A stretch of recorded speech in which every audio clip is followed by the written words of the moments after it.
Hey, what's up guys? The ranked 6th player in the world is using this Mortar bait deck that just became unbelievably broken. Mortar bait with cannon cart has stayed at the top of ladder for years now. World finalists have used it as their main deck in the game. But after the Spear Goblin buff, it has taken it to a different level. It has Spear Goblins and Goblin Gang in the deck, so it got double buffs. Since Spear Goblins attack from a longer range, it's way easier to get chip damage. When you're constantly flinging cannon carts, Spear Goblins, Mortars, and Miners at your opponent, damage is guaranteed and it really adds up over time. And if you break your opponent's card cycle, putting them in a position where they don't have a small spell for your Spear Goblins or Minion Horde immediately, you'll earn enough damage to get complete control of the game. And there's always the sneaky strategy of pushing the cannon cart with Spear Goblins or Goblin Gang to lock onto the tower and lock down the win. It's time to spear a ton of towers and assert dominance. Lots of love to everyone that's using credit code SirTag to make all the daily videos possible. Thanks to Samsung for sponsoring the video today. The new Samsung S23 Ultra has officially launched. The Snapdragon 8 Generation 2 mobile platform has been uniquely customized and optimized for a perfect mobile gaming experience. The performance uplifts to the CPU and GPU make it the fastest Snapdragon ever, which gives an insanely high frame rate so you never miss out on any of the action. With the adaptive display features, you're never going to have to sacrifice comfort for clarity. The adaptive vision booster will make sure that the screen adapts to your environment, keeping the contrast looking awesome so you'll never have tired eyes or eye strain in low light conditions. There's also a lot of innovation with the cooling system, so you're never gonna have to worry about your phone overheating. And with a ridiculously long battery life, you can play all day. There's even a built-in S Pen where you can sketch and take notes. The Samsung S23 Ultra is the best phone for mobile gaming, so check it out using the link in the description of the video or in the pinned comment. Yo, this guy finished 385 in the world. Part of spring break. Hopefully he's not going to be springing forward with the Mega Knight when we don't have a counter in cycle. So we're going to try to break down his tower with the Spear Goblins. You guys know the deal. Favorite starting play with this deck always. Look at the damage I got. I already got damage on the tower despite him dropping 2 elixir card, 2 for 2. Wait, we can't look at the damage because he's using the emote strategy to cover up his tower HP. You hate to see it, man. You hate to see it. So looking at someone that's running log bait with bomb tower, usually pretty scary for bait decks, right? Because obviously the bomb tower does really, really well into my goblin gangs and all my other stuff. But I think we can make an outplay and get a cannon cart to protect our mortar and then maybe win the game. That's what I'm hoping for. Also, we'll see what he's going to do here. I mean, he doesn't have cannon in cycle, so he has really nothing he can do. Like, he doesn't have cannon in his deck, right? So it's going to be hard for him to be able to get an effective trade against the mortar. So that is a big benefit for me. Also, the Spear Goblins are going to lock onto the tower. I'm not going to go for a log. I'm going to wait for the Goblins, and then I'm going to log after. And then I'm going to go in for a Goblin Gang in the middle. He might click the ability to go other side, but with that out of cycle, we know that he only has Princess right now for our Minion Horde. So if a lot of these guys are running Lightning, we could make a spontaneously aggressive strategy. So I'm going to go in. I'm going to wait for that to start targeting onto the cannon cart, and I'm going to pray that he doesn't have Rocket. If he doesn't have Rocket, he loses. I guess he can go in for a bomb tower, and that's not a bad strategy, but the minions don't even die to the bomb tower if you guys didn't know that. So the fact that they're going to stay alive and thrive means that our opponent's tower is going to take a dive. And that's what we do. You try to accommodate your opponent's card cycle after you figure out what their deck is, and even if they're a top 300 player, you can stand strong and stay on top of the situation and on top of the game. So another thing that I like doing when I'm in an advantageous position, I know you guys are going to call me out and be like, Jake, I hate people that do this, and I do too. Dropping a defensive mortar though. It's just a really safe strategy. It's going to be able to body block the Ice Spirit, shut down the Princess, and then also make sure that our opponent can't find a single way back into this game. So for the rest of the game, if I want to win the game, I'll just cycle mortars on defense and then fireball his tower twice and it's GG. One of the prerequisites for any deck that I play is the ability to destroy log bait. I hate losing to this deck, so all my decks beat it. And it's satisfying to see us beat a top 300 player so easily. When they can't counter your mortar or minion horde and have the wrong cycle, you just need one connection for a guaranteed W. Once you get a lead, the reliable damage of Miner Fireball will always close out the game. All right, we got a game here. So this guy's gonna have the Mighty Miner banner, so we'll see what he's gonna be packing.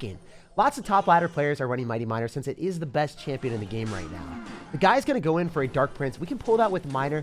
Don't be afraid to drop your Miner on defense if your opponent's going to end up having a lot of splash damage coming at you, especially against like Mega Knights or Dark Princes or maybe even like a Valkyrie. If you don't have the suitable hand, it's a great card to cycle. Preferably you go in for the cannon cart, but obviously the Miner isn't a bad trade. It's actually a +1 trade against the Dark Prince there.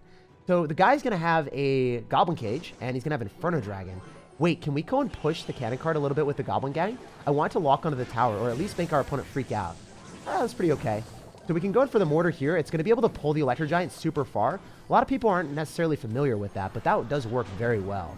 We're going for the minion horde right now because we want to make sure that we don't lose our entire base to our opponent's aggressive electro giant goblin cage counter push. Oh my gosh, wait. The guy is executioner too. How am I going to win this one? Oh man. This is actually a super scary matchup. Usually electro giant you can kind of make outplays against because when they don't have the electro giant in cycle, you can bombard them with the minion horde and feel really good about your plays. But when he's got executioner, that's another problem that we have to worry about. Okay, we can still cheese him though, right? First, I want to go in for the cannon cart, and then I want to log on top of the Dark Prince so I can finish off the shield and then also stop its charge. So that's the ideal situation for us.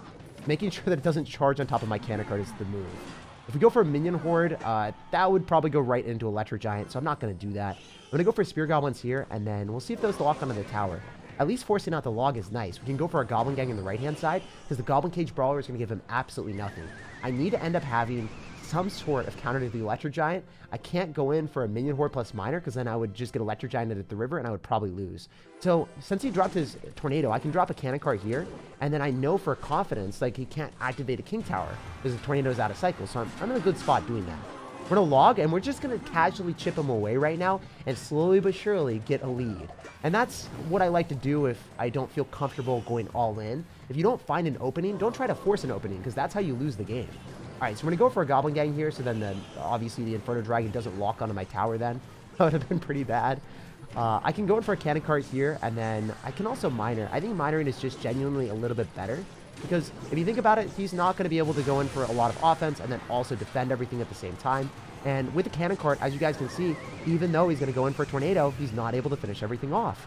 It's really cool. Now we can go in for a mortar because I think he overcommitted a bit. He's going to go Dark Prince, and then we can go for Spear Goblins. We're dropping our Spear Goblins off to the right because if he decides to go for an Executioner or a Log, then he's not able to hit the mortar and that at the same time.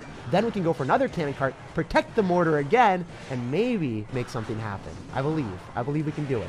Because the Executioner is out of cycle, he's going to have to go in for an Electro Giant, no doubt about it. So we're going to go in for a Mortar on defense when he decides to go in for the Electro Giant. Yeah, so there's the Electro Giant as expected. I wonder if the Cannon Cart puts in work against it. Oh my gosh, yeah, it does. What if I go for a Mortar here? Is that smart? Because obviously he's going to have to go for an Executioner. There's no doubt about it. He's going to drop it like right in the middle. Oh, he's going to go in for a Goblin Cage instead. He's going to drop the Executioner eventually, and there it is. We can go in for a Cannon Cart here. Maybe we can finish everything off. Maybe we can get lucky. I don't know. We could Fireball and everything as well, and I don't think that's a bad decision. I think that's actually going to be our best bet, just to be able to finish off the Executioner and minimize the amount of damage he's going to get. You can also go Goblin Gang off to the side to go and pull the Inferno Dragon slightly. Did I miss the lock? No, I didn't. Oh my gosh, how's the Executioner on my tower? Stop it, stop it, stop it. Oh my gosh, dude! That one health thing just did so much damage. I hate how that happened. I totally thought I was going to be fine without log, but I guess not. Why is this game starting to become spicy? We had it completely in control, and that Executioner, oh, that thing axed everything up. Oh, the Mortar locked onto the tower. Oh my gosh. Wait, how did that hit? Like, I feel like it locked on the tower. Am I crazy? Am I seeing things? I just did so much damage to his tower. I did 700 damage. It feels like that was a Mortar connection. Okay, so we can go for Spear Goblins here. We can go for a Miner on top of his Executioner. I expect him to try a Tornado or something along those lines. We want to go and cycle back to another Mortar, and I think I can do that very easily.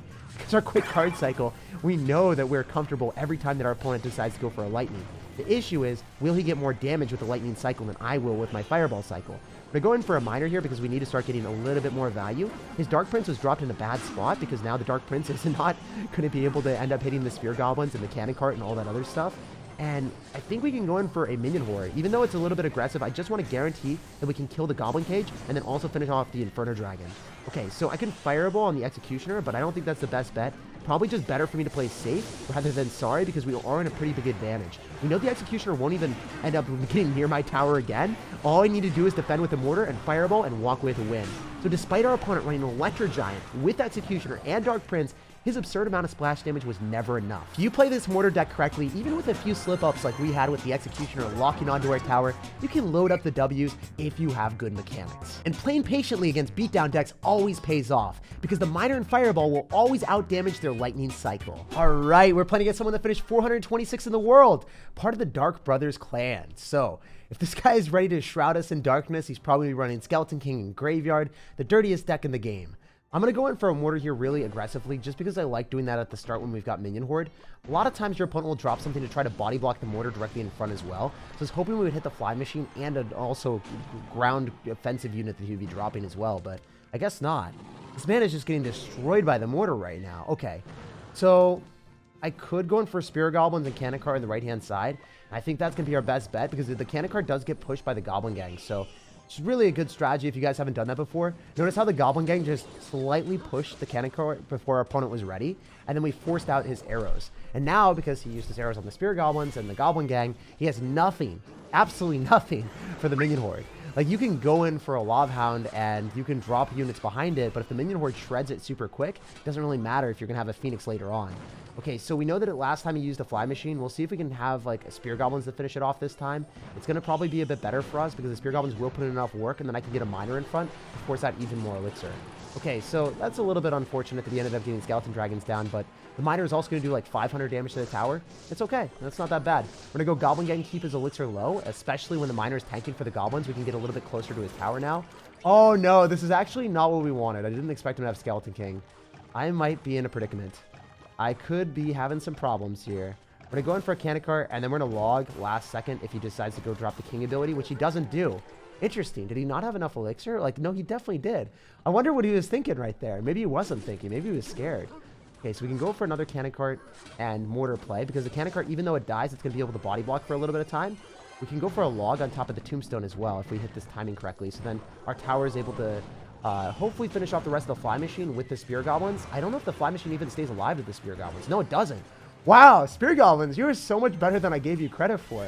I totally thought that my tower was going to have to put in some work against the Fly Machine, but I guess not.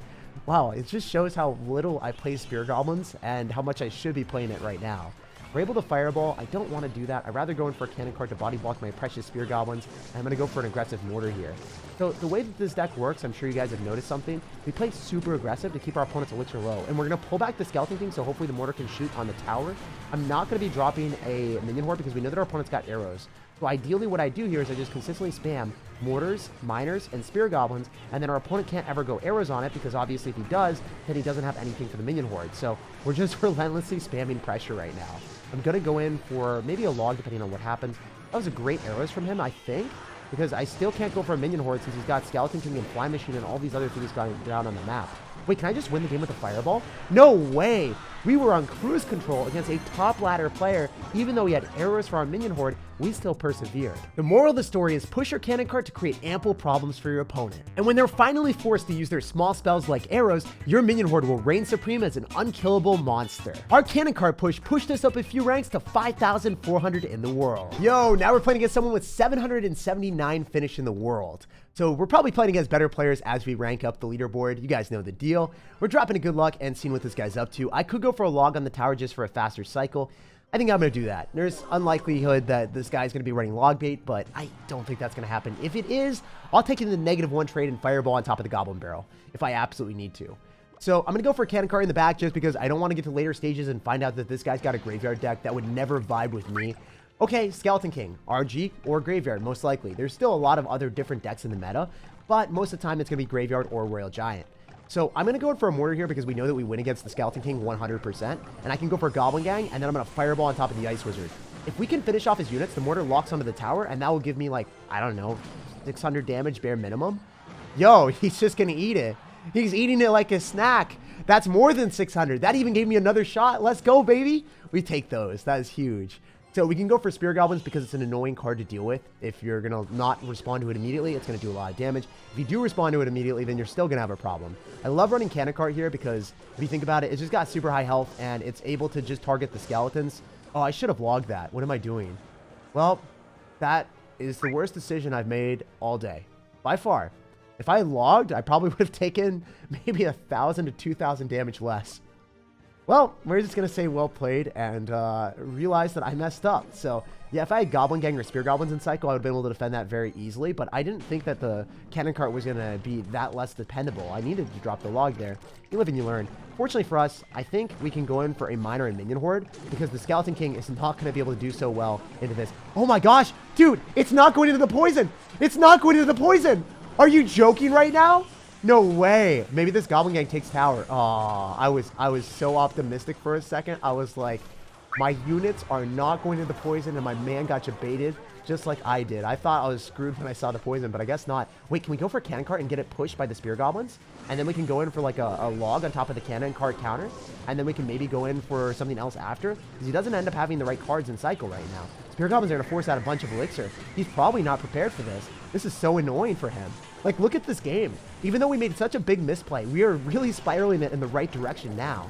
If he goes in for a barbell, then he has to go for a poison on top of the minion horde. And then when he goes in for a poison on top of the minion horde, the mortar is still going to stay alive. The mortar is going to connect to the tower for another shot. We are totally back in this game. Now we can go for a goblin gang on the other side to force out some extra elixir, and then spear goblins plus cannon cart on the other side, because now he doesn't have the tombstone. So he has to go for a baby dragon, but the baby dragon's not going to be able to stop the cannon cart from locking on the tower. Now the miner's on the tower. We have all the power.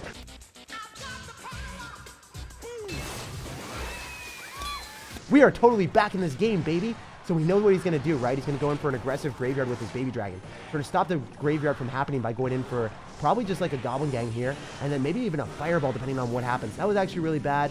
I was kind of hopeful that I could go in for a minion horde, but then he decided to go for an ice wizard and he precluded that potential. We're going to learn from our loss and go in for a log here.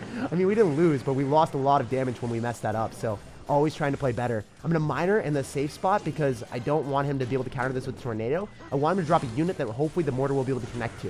Then I'm going to go goblin gang to protect the mortar. Please let this work. Please let this work. I'm going to fireball here. Oh man, this is really going to come down to the wire. Yo! I got it! The mortar hit the tower! Even though I was an absolute idiot and I didn't log the skeletons, he made one of the most clutch comebacks ever against a top 700 player. And what makes it even more satisfying is sending his top tier deck straight to the graveyard. That Skeleton King Baby Dragon graveyard deck has been dominating the game for way too long. And after that clutch comeback, we're at 4,700 in the world. Alright, so getting to the game here. The guy's immediately gonna go for a Tombstone. Last time we saw Tombstone, it was like a graveyard deck or a Lava Hound deck. So see if he's gonna be running either of those. Or maybe he's gonna spice it up a bit and run something different.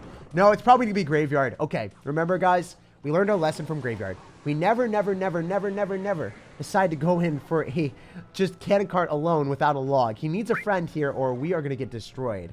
You know, the good thing is we can go for a mortar and play aggressive and then maybe bait out his ice wizard or baby dragon and then go minion horde on the other side. Oh, he's going to have Phoenix instead. Interesting. Okay, well, he just dropped all of his anti-air cards. Okay. I'm excited to see if he's able to defend this. If I'm able to defend, he's not going to be able to defend, and then I win. So please just let me defend this. I have simple needs. We're able to finish off the Phoenix Egg. Obviously, the Skeleton King will be a problem, but I can go for a Goblin Gang in the back and then log afterward. Yeah, we just beat him. Easy. Easy peasy lemon squeezy, baby.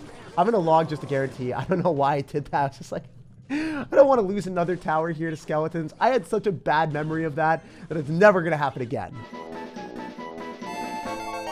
So our redemption arc will be fulfilled by crushing this graveyard deck. We learned from our lesson of that horrible loss of damage from the graveyard initially, and it never happened again. So it's cool to be able to win games quickly as well. If you seize an opportunity with minion horde or a cannon cart, you'll crush your opponent and you'll blast them on to the next game faster than they even know what happened. Like, subscribe for more daily videos, and have an incredible rest for your day.